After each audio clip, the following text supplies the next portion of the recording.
Hello అండి, welcome to సౌజీ daily vlogs. సమయం ఉదయం 8:41 అయ్యింది. ప్రాణప్రతిష్ఠ కార్యక్రమం జరుగుతుంది. అందరూ గోవింద గోవింద అంటూ గోవింద నామస్మరణం చేస్తున్నారు. నాకు కొన్ని వీడియోస్ తీయడం కుదరలేదు. ప్రాణప్రతిష్ఠ చేసే ముందు మాత్రం అందరినీ నవరత్నాలు వేయమన్నారు. నేను కూడా వేశాను. ఆ ప్రదేశం అంతా చాలా సందడిగా ఉంది. బయటేమో టపాసులు కూడా కాలుస్తున్నారు.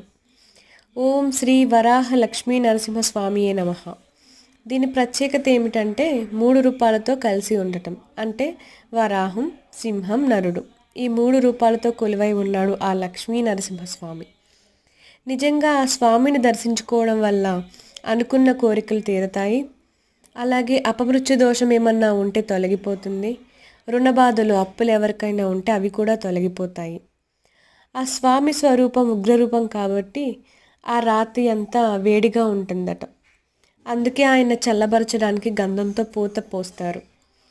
చందనోత్సవం జరిగిన ఫోటోని కూడా నేను చివర్లో యాడ్ చేశాను. ఆయనతో పాటు రాముడు, సీత, లక్ష్మణుడు, హనుమంతుడు కూడా కొలువై ఉన్నాడు. నాతో పాటు మీరు కూడా దర్శించుకోండి.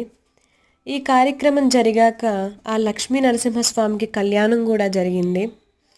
ఆ కళ్యాణంలో ఆయన పంతులు గారు ఆయన గురించి, ఆ ప్రహ్లాదుడు నరసింహస్వామి కథ ఉంటుంది కదా, దాని గురించి వివరించారు.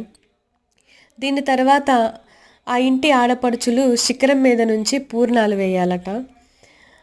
ఆ పూర్ణాలు వేయడం ఒక అదృష్టం అయితే, ఆ ప్రసాదాన్ని కిందున్న వారు అందుకోవడం ఇంకా చాలా అదృష్టం అని చెప్తున్నారు వాళ్ళు. ఈ కార్యక్రమంలో నేను కూడా పాల్గొన్నాను. అది నా అదృష్టం. కిందున్న వాళ్ళు మాత్రం ప్రసాదం అందుకోవడంలో చాలా పోటీగా ఉన్నారు. భలే సరదాగా అనిపించింది. ఎలాంటి ఆటంకం లేకుండా 3 రోజులు కార్యక్రమాలు విజయవంతంగా పూర్తయ్యాయి. విగ్రహ ప్రతిష్ఠ కూడా జరిగింది. మీరు కూడా కంపల్సరీ దర్శించుకోండి. తూర్పుగోదావరి జిల్లా కాజులూరు మండలం ఆరివటంకి చెందిన గ్రామంలో వెలసిన శ్రీ వరాహ లక్ష్మీ నరసింహస్వామి.